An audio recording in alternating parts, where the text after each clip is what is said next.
Hi, Dr. Shefali. Welcome to the podcast. I am so honored to have you here. This is Oh, it's a pleasure to Yeah, be this with is you. a real treat. I was talking to my husband about it earlier, and I was saying, I cannot even believe I get to have this experience. So I just want you to know that you are somebody. I have worked with children for over 20 years. I'm a parent myself, and you have impacted me in such a positive way and given me so much. So this is just a real treat that I get to turn around and A, have this conversation with you, and B, that I get to share you with my audience, and that simultaneously you have your own podcast coming out, Parenting in You with Dr. Shefali, which is going to benefit so many people. So I kind of thought before we jump into all my questions and all the things I'm dying to talk to you about, let's start there. I'm really curious to know what led you in the direction of a podcast, and what was it that you thought was needed within this space? Because I think you and I could probably both agree that it's a very busy, saturated space, right? There are so many podcasts. So how do you sort of decide to stand out, and where do you think, you can make the biggest impact? And I mean, certainly with your knowledge, it's in a lot of places, but I'm curious to know what led you to this place. Yeah, so because it's so saturated, I did not want to create a podcast that was, again, one more expert talking to other experts. I wanted to do something different. So, my podcast, Parenting and You with Dr. Shefali, is me doing real time coaching interventions with real parents who are going through raw and painful struggles. They're anxious, they're confused, they don't know how to handle the sleep or the teenage rebellion or the Mm-hmm. screens or the bullying or the sibling rivalry. I wanted to talk to parents in real time for two reasons. One, I think that just makes it so much more relatable for the listener at home. And two, it allows the listener to know that they're not Mm-hmm. alone. And this relatability and universality is what we parents need the most, because otherwise, parenting can feel so scary, so confusing, so lonely that we can get eaten up by our Yes. fears about doing it all wrong. So, this is really a podcast to serve as a safe space for parents to feel, Mm. ah, okay, I'm not that bad, or I can do that, and I can, learn this new way. I teach conscious parenting tools and strategies, which are slightly different than your typical tools and Mm-hmm. strategies. In conscious parenting, the focus is first on the parent and helping the parent get out of their own Mm-hmm. way.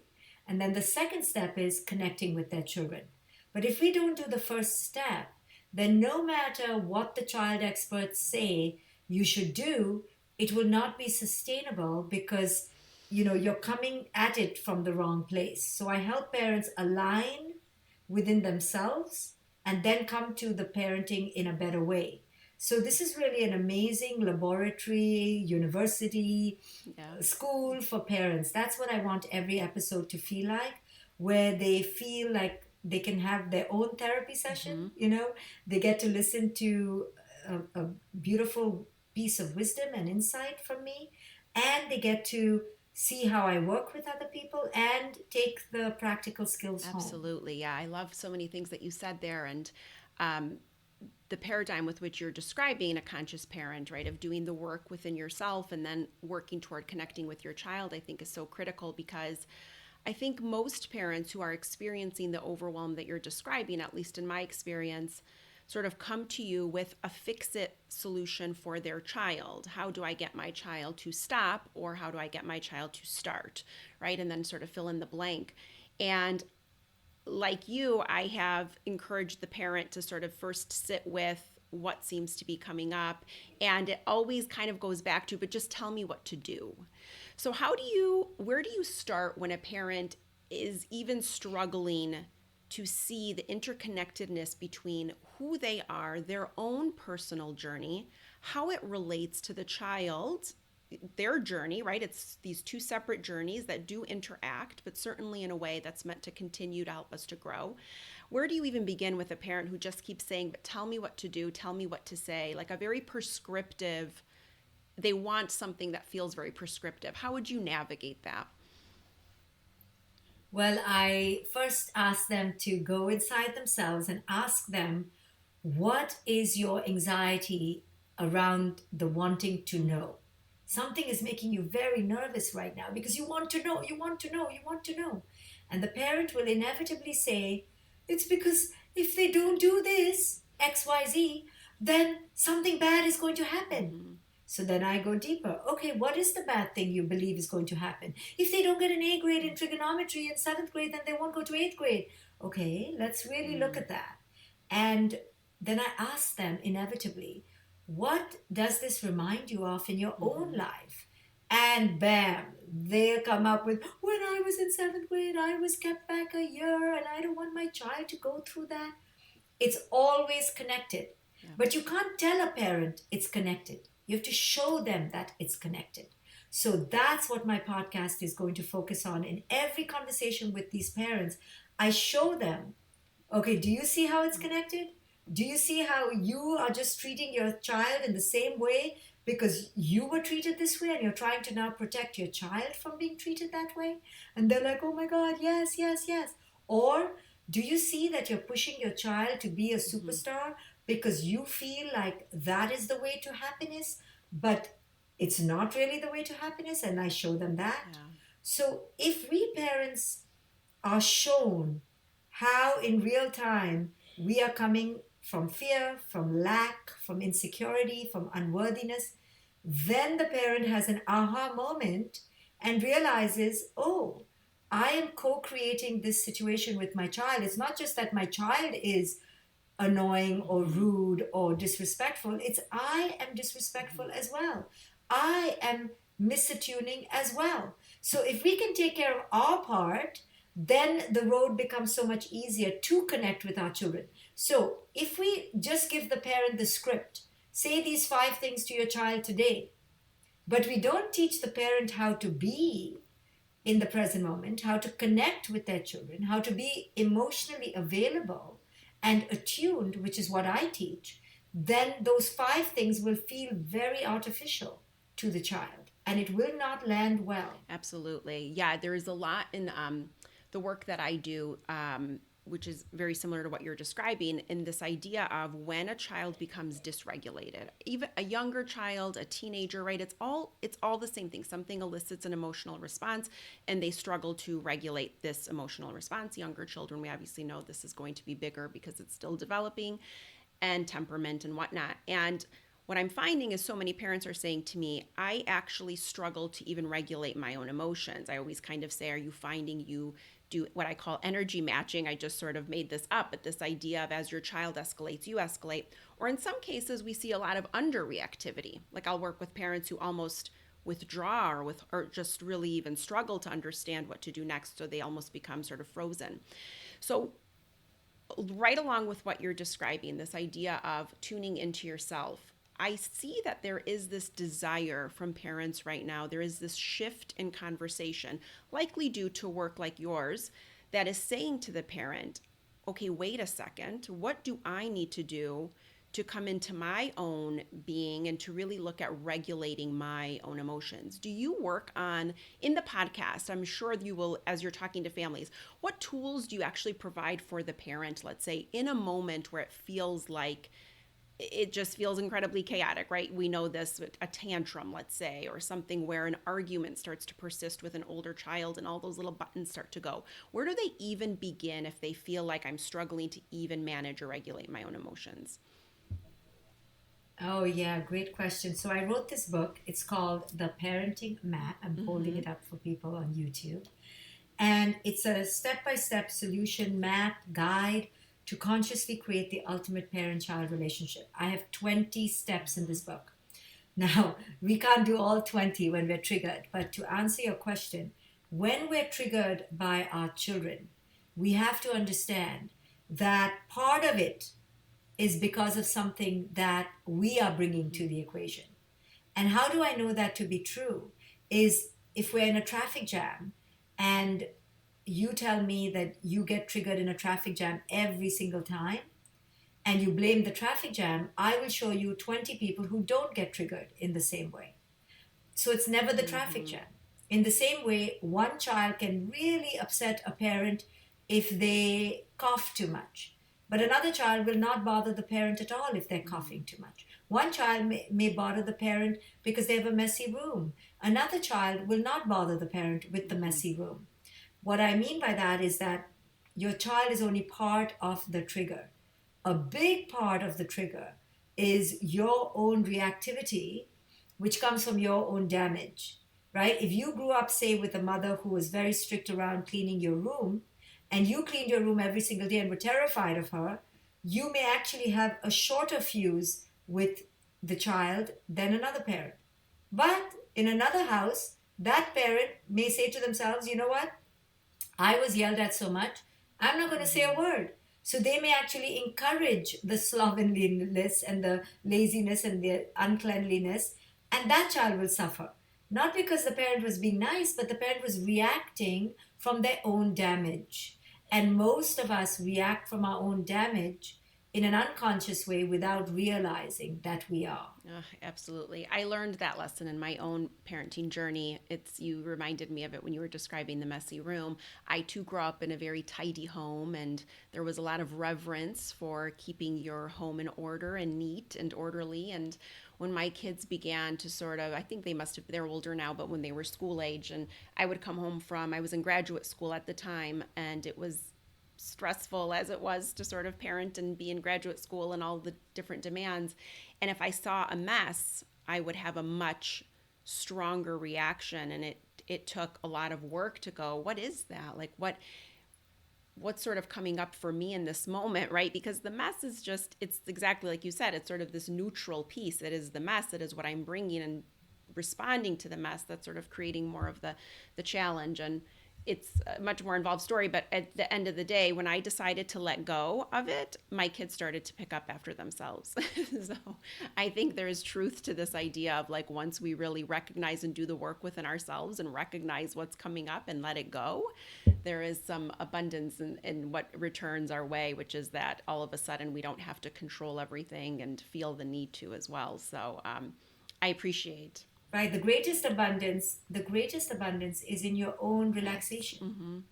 And parents will get upset with me, and they'll say, oh, so you're just telling me to have a hands-off Mm-hmm. approach and be Mm-hmm. permissive. And that's not what we're talking about. We're talking about have the guidance, have the direction and the leadership, but don't do it in a way that's micromanaging and controlling and anxious, because that will create low self-worth in the child. Right? Do it, but do it with equanimity and peace and lightness of being. Hey, go clean up your Mm-hmm. room. We're not going to eat till you clean up your Mm-hmm. room. But we're chill about it. We're not like, oh my goodness, you're such a loser. You never clean your room. I can't believe I'm with you. I can't believe you're my child. You see the difference? One is a reminder, which we should remind and Yes. guide. And the other one is a shame spiral, an onslaught of criticism and judgment. So that's what we're talking Yes, about. absolutely.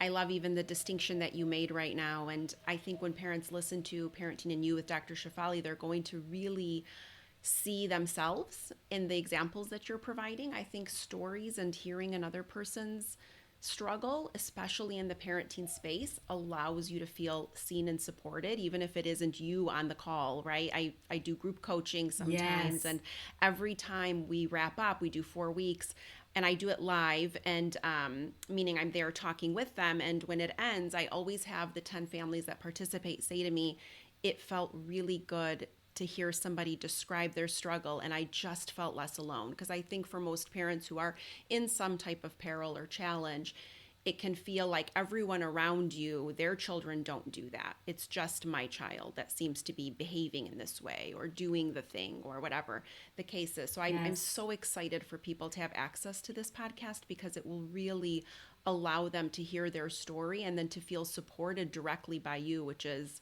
just a complete gift. So with that, I wanted to kind of Yeah, sure. I just want to say I just want to say that yeah, we feel Yeah. stigmatized as parents if our children are struggling, because we feel castigated that it must be our Mm-hmm. fault. So we don't talk about it. Yes. We don't discuss our problems. We don't ask for help. So this podcast with the live parents that I talk Mm-hmm. to will allow the listener at home to see, wow, she didn't get upset with the parent when the parent said that he lost his shit, Mm-hmm. or she got so upset. Wow, she had so much compassion for her. Let me listen a little bit more. And I want parents to develop that intuitive sense of connection and empowerment within themselves so that they come out of the closet of shame and isolation and guilt that many of us parents Mm-hmm. feel, because we feel so alone, as if our children do badly, we're going to be, in the town Mm-hmm. square, ridiculed and brutally, tormented by the crowd. But that's not true. And I want to change the narrative of how we see our own role. We're going to mess up. We're Yes. going to be ordinary. We're going to be average. And that is so sacred and holy.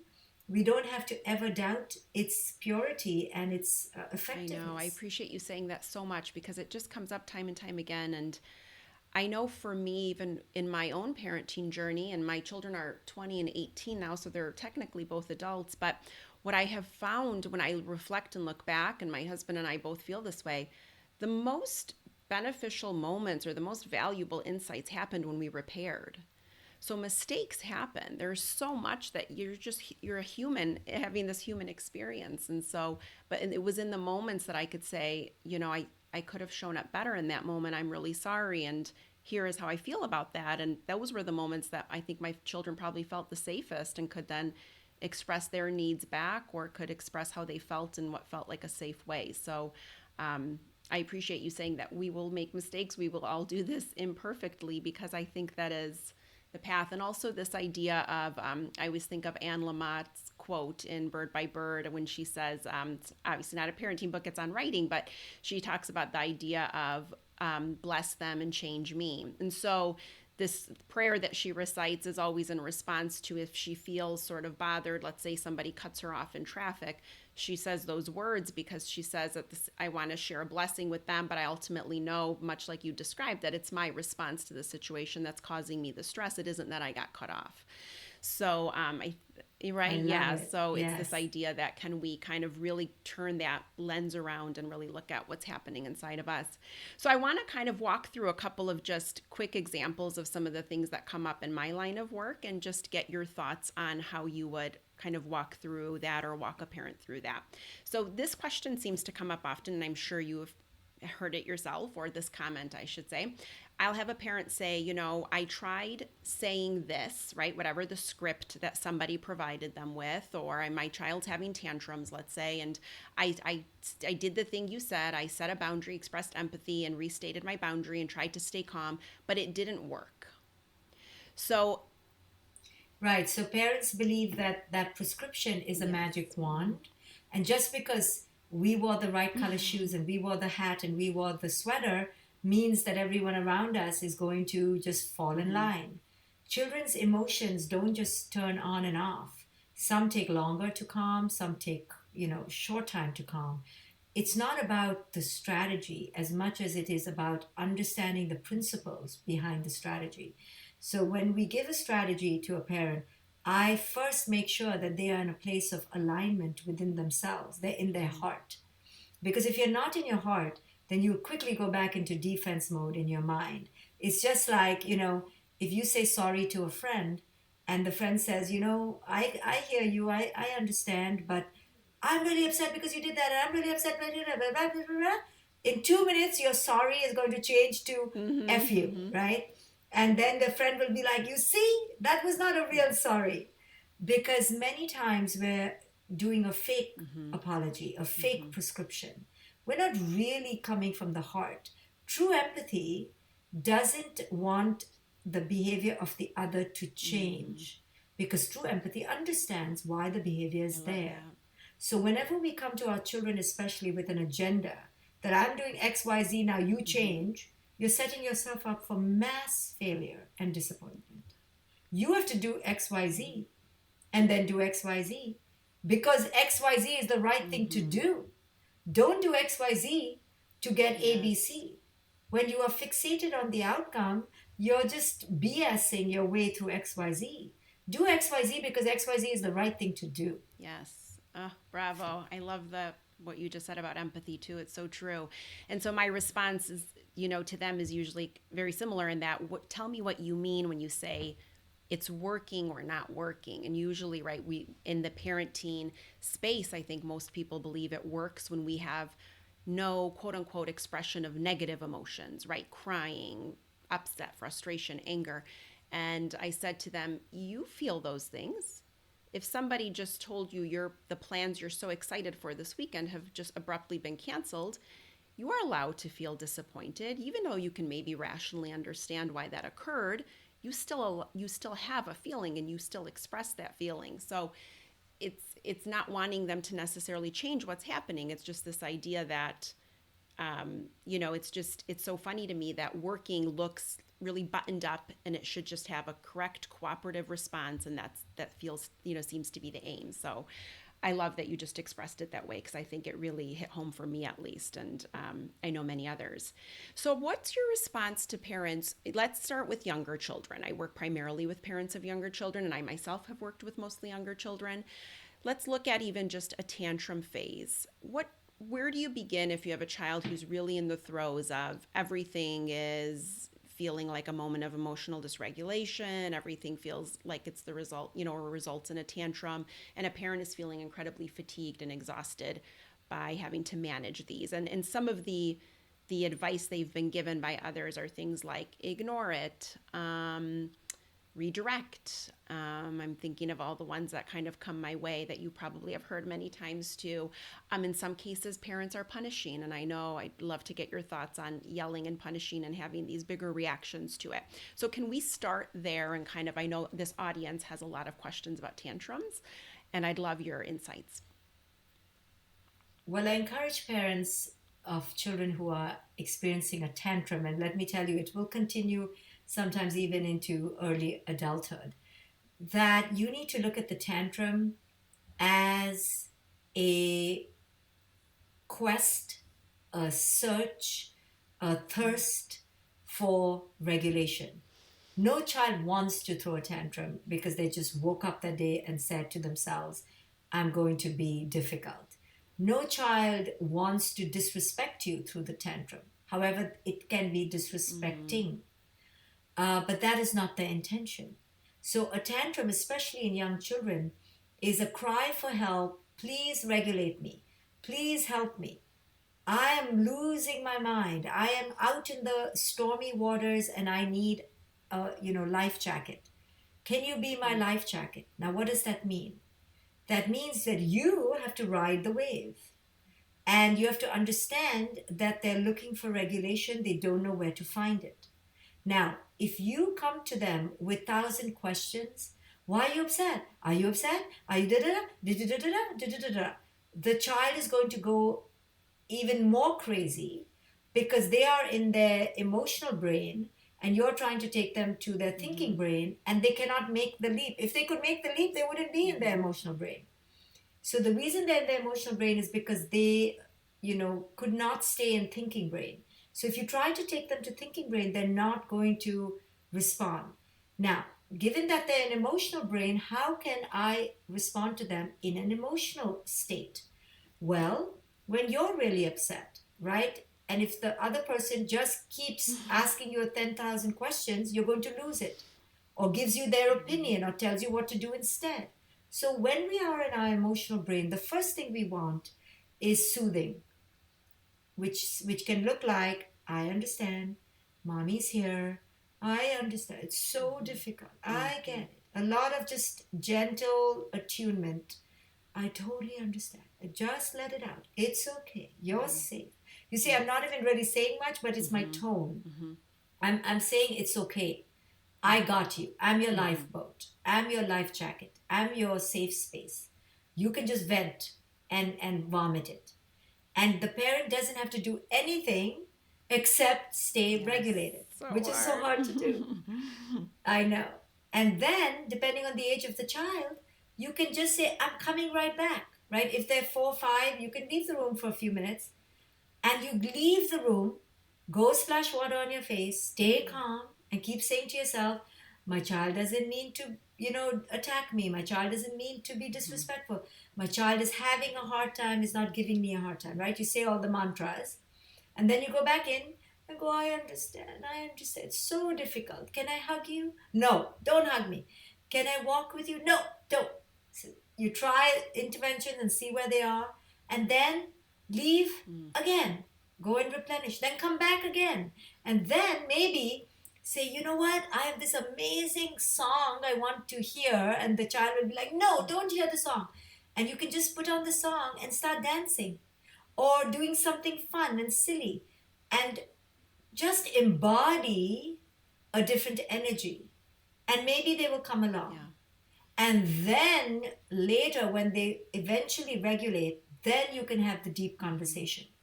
I see a lot of parents making a mistake having the deep conversation in the heat of the moment. You don't do it in the heat of the moment. There's nothing to be gained in the heat of the moment, but there's a lot to lose. So your goal as a parent in the tantrum is to stay the anchor and ride the wave and empathize with your tone of voice. I understand, mommy. Come, I get it. I know. Just saying the tone is not even what you say. It's just showing concern and compassion, and take a lot of breaks if you can. And if your child is very small, you can put them in the crib and say, I'll be right back. Mommy has to go to the bathroom, because we need breaks in that time. I think one of the misunderstandings that parents have is that they have to be with their child throughout that outburst. No, you're teaching the child that they're okay. It's okay to lose it. It's okay. You're safe. And you can express, but I'm going to also leave you for a few minutes and come back, so I give you a chance to self-soothe. So it's this eternal dance of leaving them, coming back, and giving them the opportunity to self-soothe, but also being the soother. And eventually, I mean, if you do this for 15 minutes, it is going to change the energy. And then you can take a walk, you can sing a song, you can do a dance, you can do jumping jacks, to get the child out of their stuckness into their body. And that's really very important, to allow the child to experience a different physical state, because that'll change their brain chemistry. I love that so much. Oh my gosh, there's so much I could say. There is so much I want to say about it. And it's why it makes me so excited about your podcast, Parenting and You with Dr. Shefali, where you'll be able to walk a parent through this. I just know it's going to be the answer to what so many parents need.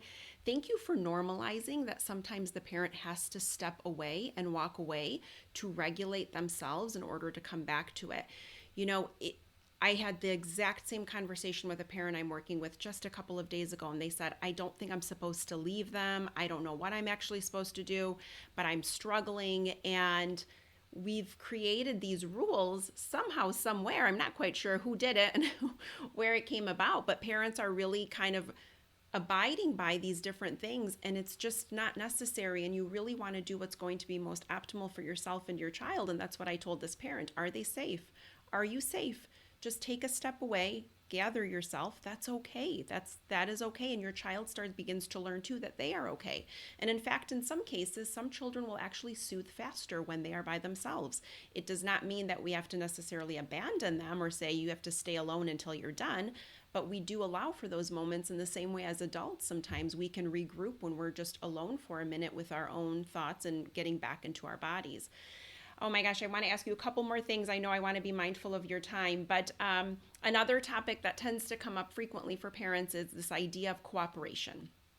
And I'll share with you a little bit of my thoughts, but I first just want to start there. For a parent who is insisting on, my child isn't cooperating, meaning they don't listen when I give a direction, and or they only listen when I yell or when I threaten or when I punish. Can you just give us the very beginning starting point for how that parent wants to reframe that situation?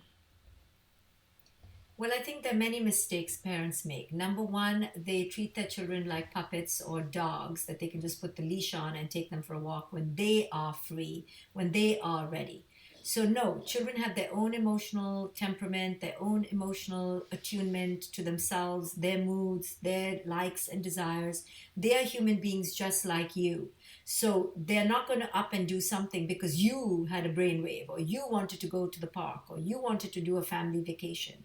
So that takes me to the next thing. If you want your child to cooperate with you, you have to work hard to build the connection where they want to be with you. Number two, that they want to listen to you and they know you're not coming from a controlling place but from a place of allyship. Number three, you have built the partnership. Imagine if you today told me 10 things to do during this podcast, I would run away from you because I need to know that you're in it for Mm-hmm. me. And it's together, it's a mutual partnership. We're together in this. So that means you have to take the time to know me, build a connection, be very respectful of my time and autonomy. And number four, make it a win win situation for both people, Yes. right? So I really want you to do the homework before we watch the movie because I'm being selfish. I will feel more Mm-hmm. calm, right? Can you help me, buddy? Right? You're letting the child know that I have a win here. How can I help you do your homework before the movie so it's a win for you? Look, what a different way of Yes. talking versus go finish your homework. I won't let you watch the movie till you finish Mm-hmm. your homework. One is treating them like your puppet, and the other one is treating them as your team player, as a sovereign being, and you're eliciting their partnership, and then it's a win-win situation, right? Can you help me? Can you work with me? Can you give me your idea? Can you cook with me? What do you want to eat? Let's cook it Mm-hmm. together. Right now, you're changing the game from a hierarchical, top-down, master slave kind of relationship to we are partners and allies in this together. And when you build that, you do get more cooperation from your child because your child likes to be Yes. with you, because your child feels heard and they know that they will not be walked all over, that they will also get their way along with giving you their I way. love that. Yeah, it's spot on. It reminded me of my son when he was beginning to get homework and um, what you described earlier, right? He would complain about his homework, and that would trigger me because I was, raised to have a lot of reverence for academics and going to school and this idea of accomplishment and achievement. And I would immediately, launch into you have to do your homework, you have to be responsible, that's your responsibility, and yada yada. And then one day he said to me, complained again. He said, I just wish I didn't have homework. And instead, I just really paused and I sat with what was coming up for me. And I said to him, you know what? I didn't like having homework either, which was the truth. Like I didn't, I didn't enjoy it. Nobody does. And I said, and I felt exactly how you felt at your age. And I understand that you don't want to do it and that you wish you didn't have it, but how can we structure this so that it works for you? Maybe do you want to get it done with right after school? Would you rather take a break after school and then Right, try again later? And right. it was this really nice interaction. And Dr. Shefali, I did not have an argument with him about homework ever again. It was amazing how quickly it shifted. Mm-hmm. Exactly. Exactly. Telling your child, I hated Mm-hmm. homework too. Homework Mm-hmm. sucks. And until the system Yes. changes, it'll continue to suck. Now, what do we do about it? Come on, buddy. You can sit in this room, in that room. I can get you popcorn. I can get you a cushion. Just do it. I know you hate it, right? I know. I'm so sorry you have to do Yes. it. And when the child sees that you're aligning with them and empathizing with them, they're like, okay, I'll just Yes. do it. You know, versus, you see, the thing is, we never want them to fight with Mm. us. They can fight the Yes. system. They can get upset with Mm-hmm. the teacher. Why Mm-hmm. you being the bad Yes. guy here, right? Why don't you align with your child? But then the parent will say, well, then if I align with the child, then my child will just be on the couch Mm-hmm. all day. I'm not saying to align with their Yes. laziness and just be apathetic. I'm saying align with their emotions and understand and empathize with them, and then they will appreciate you because you're treating them like a human being just like yourself. Absolutely. Yeah, and it is. The shift is immediate, at least it was in my case. And it was really eye opening because I carried that with me then as, I continued to parent and it spoke to me in a way that I recognized how wouldn't you be defensive if I said to you, anything, even to a friend, if you just came right at them and said, no, you have to do the thing, or you were against the thing they were saying, they would naturally want to kind of immediately defend their position. And I know you've spoken on this before, but this idea of like, can you commit to not being right in an argument is like, I think, such beautiful advice for many. I mean, I have so much I could talk to you about, but I want to be mindful of your time. And I know you're going to answer so many of the parenting questions on your podcast, Parenting and You with Dr. Shefali. Before we go, is there anything else you'd like to share with the audience? Besides, obviously, I will link in the show notes where they can listen to the podcast and subscribe to it. But I know you have so many resources for parents, and I'd love for them to be able to find their way to some of those things. Thank you. I have amazing parenting Yes. courses. I have an amazing course called Conscious Parenting 2.0. It's a 15-hour course in conscious parenting. And then I have the most amazing Conscious Parenting Institute where you can learn to become a conscious parent, like really in an institute, and become a coach. I certify the coaches in my program. It's 5 months, it's online, and the next cohort is starting in September, so they should go on and apply right now. But that institute is really the life school for parents. And then you leave with such skills that you can also make a career out of it. So go onto my website, drshefali.com, and get all the information. And don't forget to follow my podcast, Parenting and You with Dr. Shefali, everywhere podcasts are heard. Absolutely. I cannot wait. I cannot wait. I will be right up there listening just like everybody else. Thank you so much for your time. Thank you so Thank you. much. And Thank thank you you so for all the much. work that you do from the most sincerest part of my heart. I just thank you personally for doing what you do, being who you are, and just the words and the wisdoms that you've imparted on all of us. I just thank you so much. Thank you.